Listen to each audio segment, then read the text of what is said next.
Début 2023, l'agence Freycinet Île-de-France-Normandie a démarré un chantier emblématique dans le domaine du génie civil de l'eau. Il s'agit de la réhabilitation d'un réservoir d'eau potable à Nanterre pour le compte de Sénéo, deuxième syndicat producteur et distributeur d'eau potable en France, et de son maître d'œuvre, Safège.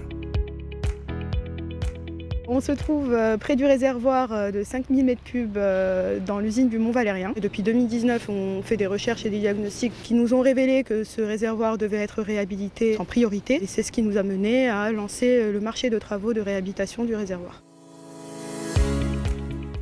Un dossier dont s'est saisi le service génie civil de l'eau de l'agence de Palaiseau.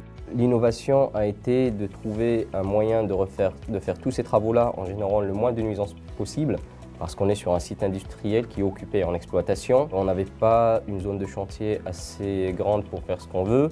Donc le choix a été fait de travailler avec une grue à tour sur rail pour rayonner sur l'ensemble de la surface du réservoir qui fait 1800 m².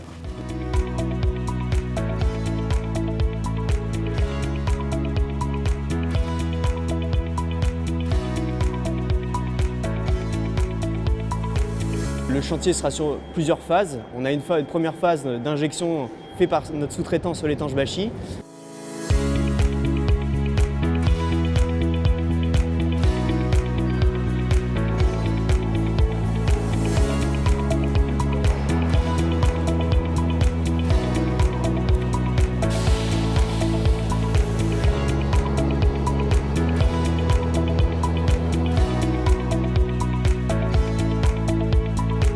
La deuxième phase, c'est le butonnage des voiles périphériques qui nous permettra de démolir la dalle de couverture.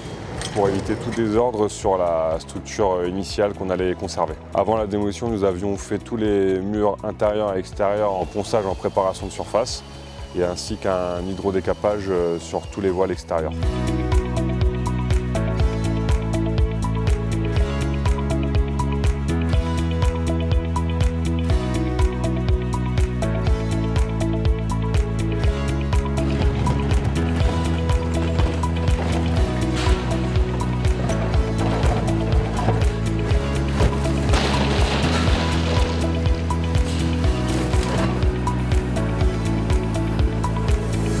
En troisième phase, on va passer sur la reconstruction de la dalle.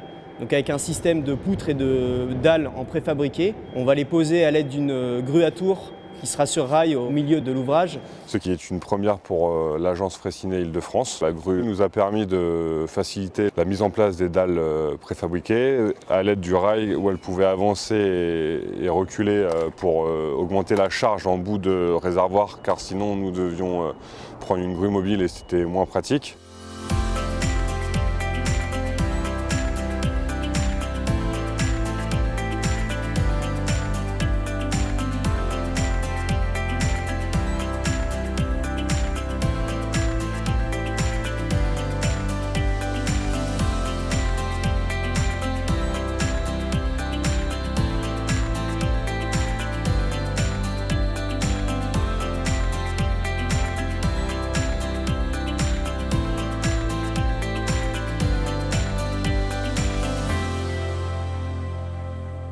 Une fois qu'on avait fini la dalle, il fallait commencer par l'étanchéité extérieure pour pouvoir refermer le réservoir, pour qu'il soit étanche, et ensuite commencer l'étanchéité intérieure. Dans le réservoir, il y a de l'eau potable. La résine devait être ACS, donc c'est une résine spéciale pour l'eau potable. On a 1800 m² de radier, 1800 à 2000 m² de toiture et 600 m² de voile périphérique et 1400 m² de voile intérieur. Donc ça fait quand même une sacrée surface à réaliser en 2 mois avec des équipes qui vont de 6 à 9 personnes. C'est un record pour nous.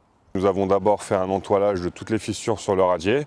Ensuite, nous avons mis le primaire, puis la toile armée. Ensuite, nous avons stratifié. Au moment de finir la stratification, nous avons passé le balai électrique, ce qui nous permet de voir si nous n'avons pas de défaut d'étanchéité de la bande armée. Si nous avons des défauts avec le balai électrique, nous devons faire toutes les reprises de toile armée. Et ensuite, nous avons fait la finition. On a un service chez nous qui réalise toute la partie revêtement armé et non armé en produits ACS. Toute la réussite vient de leur travail et de leur professionnalisme.